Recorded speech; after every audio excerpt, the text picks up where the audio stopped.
আমাদেরকে মনে রাখতে হবে, ঝড় আসবে, ঝঞ্ঝা আসবে, টিটকারি হবে, উস্কানি হবে, মামলা হবে, হামলা হবে, জাল জুলুম নির্যাতন হবে।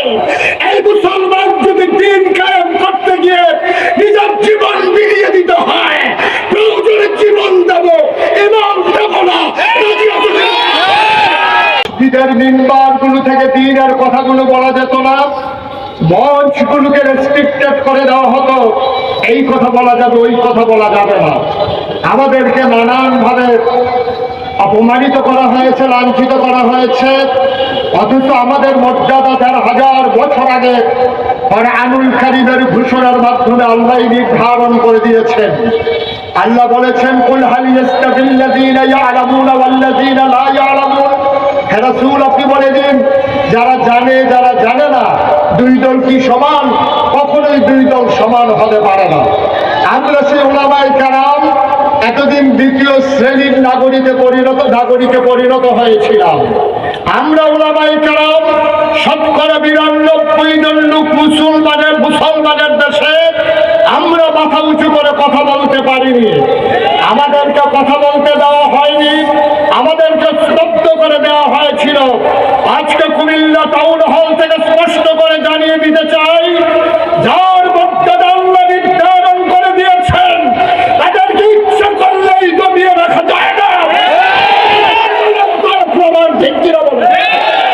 আজকে সম্মেলন প্রমাণ করে দিয়েছে, নিশ্চিন্তে নিঃসংকোচে যারা কথা বলতে পারে, জাতিকে নিয়ে যারা ভাবে, জাতিকে যারা অগ্রসর কর্মীতে পরিণত করতে চায়, এই বাংলাদেশকে মাথা উঁচু করে পৃথিবীর দিকে, পৃথিবীর অন্যান্য দেশের চাইতে যারা স্বমহিমায় স্বগৌরবে উদ্ভাসিত হতে পারে, এই জন্য যারা কাজ করে যাচ্ছেন, তারাই হচ্ছে উলামায়ে কেরাম। ঠিক কিনা বলে? ১,৫০০ বছর আগে আল্লাহর নবী যখন দুনিয়া থেকে বিদায় হয়েছিলেন, তিনি যাওয়ার আগে গুরু দায়িত্ব তিনি জানিয়েছিলেন, আনা খাতামুন নবিয়্যিন লা নবিয়্যা বাদি, আমি হলাম সর্বশেষ নবী, আমার পরে আর নবী আসবেন না। এই কথা ঘোষণার মাধ্যমে তিনি জানিয়ে দিয়েছিলেন নবী আর আসবেন না। কিন্তু নবুয়তের যে দায়িত্বটুকু ইসলামকে এগিয়ে নিয়ে যাওয়ার জন্য যারা ভূমিকা রাখবে, আল উলামা ওয়ারাসাতুল আমবিয়া, উলামায়ে কেরাম হলো নবীর ওয়ারিস, সে দায়িত্ব নবী করিম সাল্লাল্লাহু আলাইহি ওয়াসাল্লাম আমাদেরকে দিয়ে গেছেন। সুতরাং আমাদের দায়িত্ব, যার কাছ থেকে আমরা ওয়ারিস হয়েছি, ওনার মর্যাদা অক্ষুণ্ণ রাখা, ওনার মর্যাদা অটুট রাখা, ওনার চরিত্রে যারা কালিমা লেপন করতে চায় তাদের দাঁত ভেঙে জবাব দেওয়া, এটা উলামায়ে কেরামের দায়িত্ব। ঠিক কি না? আমরা আফসোসের সাথে লক্ষ্য করেছি, আজকে বিভিন্ন ঘরানার মানুষের উপরে নানানভাবে ইসলাম বিদ্বেষী শক্তি আমাদের কম বুঝার কারণে, আমাদের চিন্তা শানিত না হওয়ার কারণে আমরা নবীজির জন্মদিনকে নিয়ে যেমন করে মাতোয়ারা হয়ে যায়, ওটা নবীর জিন্দেগি নিয়ে, আদর্শ নিয়ে আমরা সেই মাতোয়ারা হই না। আমরা মনে করি একটা দিনের ভিতরে যদি ইসলামকে সীমাবদ্ধ করে রাখা যায়, নবীজিকে যদি একটা দিনের ভিতরে সীমাবদ্ধ করে রাখা যায়, তাহলে জাতি বঞ্চিত হবে। কারণ নবী একদিনের জন্য আসেননি, এক সপ্তাহের জন্য আসেননি, একটা গোষ্ঠীর জন্য আসেননি, কোন একটা ভূখণ্ডের জন্য আসেননি। কারণ আমরা বিশ্বাস করি নবীকে শুধু নবী মানে আমরা ক্ষান্ত হই না। আমরা যারা হলো সুন্নাতুল আকীদা, জামাতের আকীদা পালন করি, আমরা বিশ্বাস করি আমাদের মাঝে আমাদের নবীর ব্যাপারে আমাদের তিনটা আকীদা, তিনি ইমামুল মুরসালিন, তিনি খাতামুন নবিয়্যিন, তিনি রাহমাতুল লিল আলামিন। ঠিক কিনা বলেন? সুতরাং আমাদেরকে মনে রাখতে হবে, এই নবীকে কোনো দিনের সাথে সীমাবদ্ধ করে রাখা যাবে না। কোনো মিছিল মিটিং এর মাধ্যমে নবীর স্মরণ যথেষ্ট নয়, কারণ আল্লাহ নিজেই বলেছেন, লাকাদ কানা লাকুম ফি রাসূলিল্লাহি উসওয়াতুন হাসানা। তিনি ছিলেন আইডল, তিনি ছিলেন আইকন, তিনি ছিলেন মডেল, তিনি উসওয়াতুন হাসানা। তার সূরত, তার সিরত আমাদের জন্য অনুকরণীয় দৃষ্টান্ত। সুতরাং সূরত আমরা যদিও ধারণ করতে পারবো না, ওটা জীবন বিলীন করে দিয়ে আমরা তার সিরতকে নিজের জীবনে ধারণ করব। রাষ্ট্রীয় পর্যায় থেকে শুরু করে একেবারে তৃণমূল পর্যায় পর্যন্ত নবী যে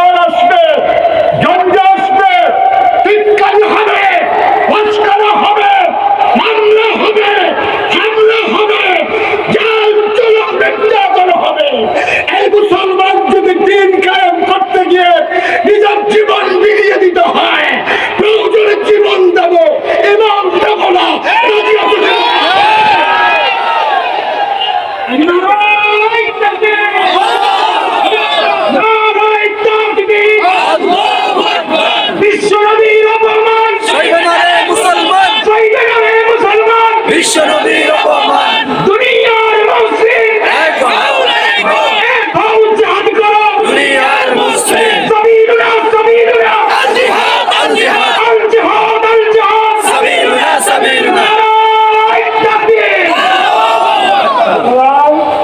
সময় এসেছে সকল দিনের ভুলে গিয়ে আলেমা খচিত সেই পতাকার নিচে ঐক্যবদ্ধ হওয়া ঠিক কিনা বলো সালানি আমাদের ভিতরে সমস্যা থাকবে সেই সাহাবায়ে কেরামদের জীবন থেকে শুরু করে একবিংশ শতাব্দীর সূচনা পর্যন্ত ফারুক সালানিয়ে সমস্যা ছিল থাকবে এটা আমরা লিখিও দিতে চাই না, এটা আমাদের হাতে নাই।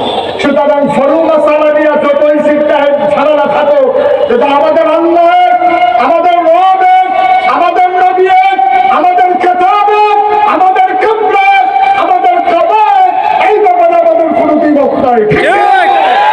সুতরাং কলমাবুত মুসলমান আমরা আছি, সবাই মিলে আজকে থেকে কুমিল্লা টাউনের এই ওপেন এয়ার, এই সুন্দর ওপেন এয়ারের এই সমাজ সম্মেলন থেকে আমরা জানিয়ে দিতে চাই, যদি কোনোদিন কখনো সেই ধরনের উলামায়ে কেরাম হোক, তাদের দিকে যখন আঙ্গুল তোলা হবে, আর এই আঙ্গুল যদি হয় ঠিককারির, এই আঙ্গুল যদি হয় মস্কারার, তাহলে এই আঙ্গুলের নিচের দিকে নামবে না ইনশাআল্লাহ।